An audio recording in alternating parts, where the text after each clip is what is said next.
ఆంధ్రప్రదేశ్లో తిరుపతి లోక్సభ ఉప ఎన్నిక కసరత్ రసవత్తరంగా మారింది. ఇప్పటికే ప్రధాన పార్టీలు ప్రచారంతో వేడెక్కిస్తూ గెలిపే లక్ష్యంగా దూసుకుపోతున్నాయి. వైసీపీ అభ్యర్థి గురుమూర్తి తరపున టీటీడీ చైర్మన్ సుబ్బారెడ్డి ప్రచారాన్ని నెల్లూరు పలు ప్రాంతాల్లో నిర్వహించారు.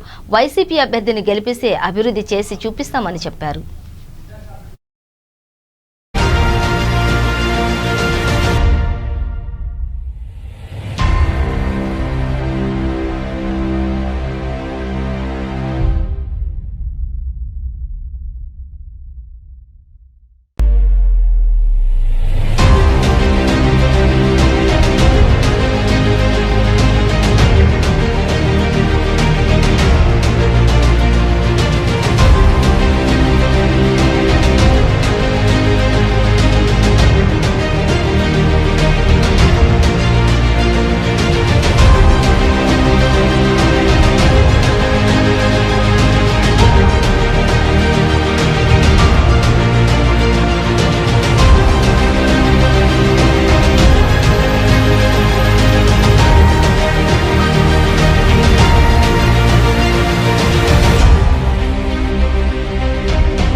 నుంచి 29వ తారీఖు నామినేషన్ వేయడం జరిగింది. వైఎస్ఆర్ కాంగ్రెస్ పార్టీ అభ్యర్థిగా డాక్టర్ గురుమూర్తి, ముఖ్యమంత్రి జగన్మోహన్ రెడ్డి గారి ఆశీస్సులతో ఆ రోజు నుంచి కూడా గత 5 రోజుల నుంచి 4 రోజుల నుంచి నెల్లూరు జిల్లాలోని 4 నియోజకవర్గాల్లో, చిత్తూరు జిల్లాలోని 3 నియోజకవర్గాల్లో మా నాయకులు, శాసనసభ్యులు, మా క్యాండిడేట్ విస్తృతంగా ప్రచారం చేసే కార్యక్రమం జరుగుతుంది.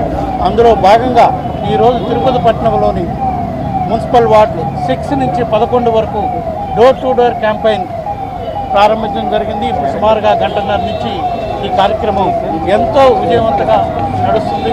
ప్రజల స్పందన చూస్తుంటే వాళ్ళు మేము ఫ్యాన్ గుర్తు కోటేయాలమ్మ, ముఖ్యమంత్రి గారు అభ్యర్థి డాక్టర్ గురుమూర్తి చెప్తుంటే మేము వేసేది ఆయనకే కదయ్యా, మేము వేసేది ఆయనకే కదయ్యా అని వాళ్ళ స్పందన చూస్తుంటే ఎప్పుడెప్పుడు ఓటేయాలా, ఎప్పుడెప్పుడు అత్యధిక మెజార్టీతో డాక్టర్ గురుమూర్తిని జగన్మోహన్ రెడ్డి గారికి కృతజ్ఞతగా తెలియజేస్తూ కేంద్ర ప్రభుత్వంలో ఉన్న ప్రభుత్వానికి కూడా తెలియజేసే విధంగా అత్యధిక మెజార్టీతో గెలిపించాలని ప్రజలు ఆతృతతో ఉన్నారనే విషయం క్లియర్గా అర్థమవుతుంది. ఒక డాక్టరుగా చదువుకున్న